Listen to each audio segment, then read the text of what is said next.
Men, brethren, and fathers, hear ye my defense, which I make now unto you. When they heard that he spake in the Hebrew tongue to them, they kept the more silence. And he saith, I am verily a man, which am a Jew, born in Tarsus, a city in Cilicia, yet brought up in this city at the feet of Gamaliel, and taught according to the perfect manner of the law of the fathers, and was zealous toward God, as ye are all this day.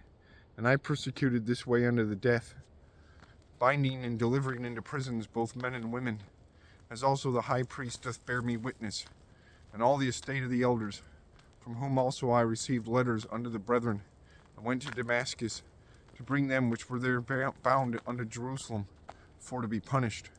And it came to pass, that as I made my journey, and was come nigh unto Damascus, about noon, suddenly there shone from heaven a great light round about me.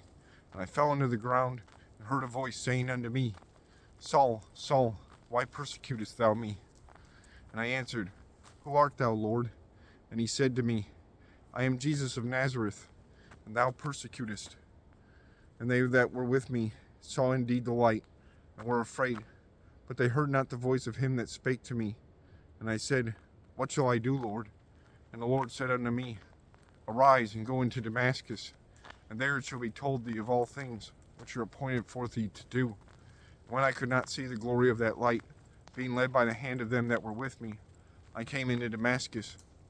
And one Ananias, a devout man according to the law, having a good report of all the Jews which dwelt there, came unto me, and stood and said unto me, Brother Saul, receive thy sight. In the same hour I looked up upon him, and he said, The God of our fathers hath chosen thee, that thou shouldest know his will, and see that just one, and shouldest hear the voice of his mouth. For thou shalt be his witness unto all men of what thou hast seen and heard. And now why tarriest thou? Arise, and be baptized, and wash away thy sins, calling on the name of the Lord.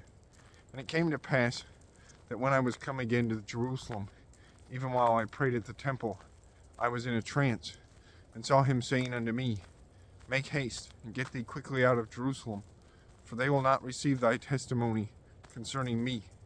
And I said, Lord, they know that I imprisoned and beat in every synagogue them that believed on thee.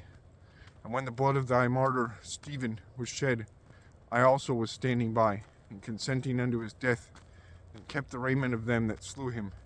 And he said unto me, Depart, for I will send thee far hence unto the Gentiles. And they gave him audience unto this word, and then lifted up their voices, and said, Away with such a fellow from the earth, for it is not fit that he should live. And as they cried out, cast off their clothes, and threw dust into the air, the chief captain commanded him to be brought into the castle, and bade that he should be examined by scourging, that he might know wherefore they cried so against him.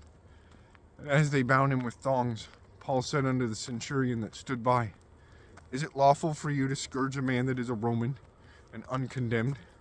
When the centurion heard that, he went and told the chief captain, saying, Take heed what thou doest, for this man is a Roman. Then the chief captain came and said unto him, Tell me, art thou a Roman? He said, Yea. And the chief captain answered, With a great sum obtained I this freedom. And Paul said, But I was freeborn. Then straightway they departed from him which should have examined him.